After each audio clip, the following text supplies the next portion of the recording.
ரெப்கோ வீட்டு வசதி நிதி நிறுவனம் சமாதானபுரத்தில் தொடங்கப்பட்டுள்ளது. மத்திய அரசு நிறுவனமான ரெப்கோ பேங்க் சார்பில் ரெப்கோ வீட்டு வசதி நிதி நிறுவனம் பாளையங்கோட்டை சமாதானபுரத்தில் தொடங்கப்பட்டது. ரெப்கோ பேங்க் இயக்குனர், வீட்டு வசதி நிதி நிறுவன தலைவர் தங்கராஜீவ் துவக்கி வைத்தார். ரெப்கோ பேங்க் தலைவர், வீட்டு வசதி நிறுவன இயக்குனர் சந்தானம் குத்துவிளக்கு ஏற்றி வைத்தார். இதில் வீட்டு வசதி நிதி நிறுவன பொது மேலாளர் முரளி, துணை பொது மேலாளர் மகேஷ் பிரபு ஆகியோர் முன்னிலை வைத்தனர். பேங்க் அதிகாரிகள், அலுவலர் உட்பட பலரும் கலந்து கொண்டனர்.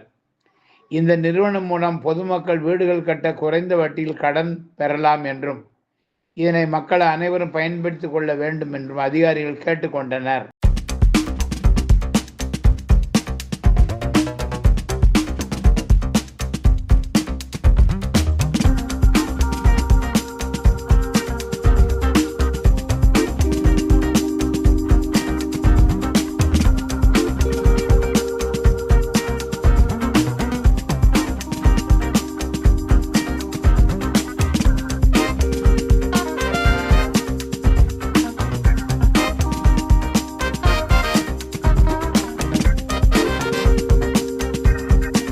திருநெல்வேலி ரெப்கோ ஹோம் ஃபைனான்ஸ் கிளை 2010ஆம் ஆண்டு ஆரம்பிக்கப்பட்டது.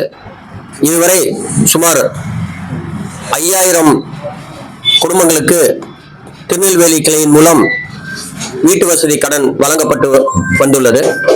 அதன் தொடர்ச்சியாக பாளையங்கோட்டை பகுதியிலே இன்று ரெப்கோ ஹோம் ஃபைனான்ஸ் கிளை துவக்கப்பட்டுள்ளது. திருநெல்வேலி கிளை போல் பாளையங்கோட்டையிலும் மிக சிறப்பாக செயல்பட்டு பலரின் வீட்டு கனவை நனவாக்கும் விதமாக குறைந்த வட்டியிலே ரெப்கோ ஹோம் ஃபைனான்ஸ் மூலம் வீட்டுக்கடன் வழங்கப்படும் என்று இந்த நேரத்திலே தெரிவித்துக் கொள்கிறேன்.